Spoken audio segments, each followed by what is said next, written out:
গল্প আলোর দিকে হাঁটা। একটা ছোট্ট গ্রাম ছিল।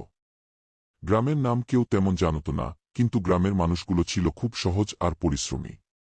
সেই গ্রামেই থাকত একটি ছেলে, তার নাম ছিল সায়েম। সায়েম খুব সাধারণ একটি ছেলে, খুব বেশি কথা বলত না, কিন্তু মনে মনে অনেক স্বপ্ন লুকিয়ে রাখত। সায়েমের বাবা ছিলেন একজন রিকশা চালক। রোদ, বৃষ্টি, ঝড় কিছুই তাকে থামাতে পারত না। আর মা অন্যের বাড়িতে কাজ করতেন। সংসারে অভাব ছিল, কিন্তু ভালোবাসার অভাব ছিল না। বাবা মা সব সময় বলতেন, আমরা পারিনি, কিন্তু তুই পারবি, পড়াশোনা করে বড় মানুষ হবি গি।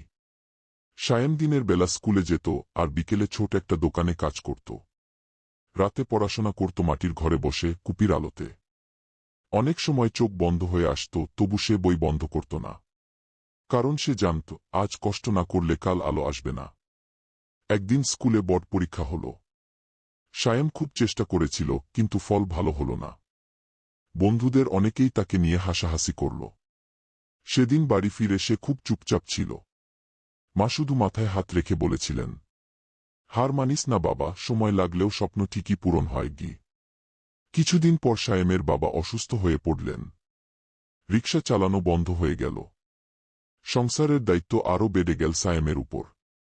অনেকেই বলল, পড়াশোনা ছেড়ে দে, কাজে লেগে যা গি। কিন্তু সায়েম মনে মনে ঠিক করল, সে হাল ছাড়বে না।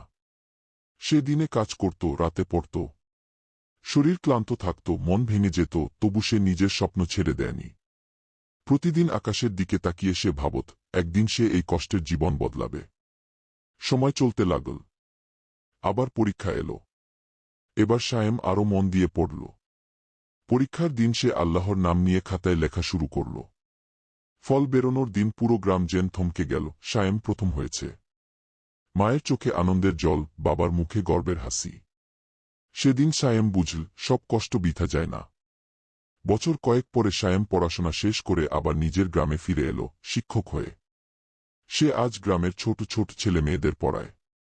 তাদের বলে, আমি যদি পারি তোমরাও পারবে গি। সন্ধ্যায় স্কুলের মাঠে দাঁড়িয়ে সে সূর্যাস্ত দেখে। তার মনে পড়ে যায় সেই সব কষ্টের দিন। সে হালকা করে হাসে, কারণ সে জানে, কষ্ট পেরোলেই আলো আসে, আর স্বপ্ন কখনো ছোট হয় না।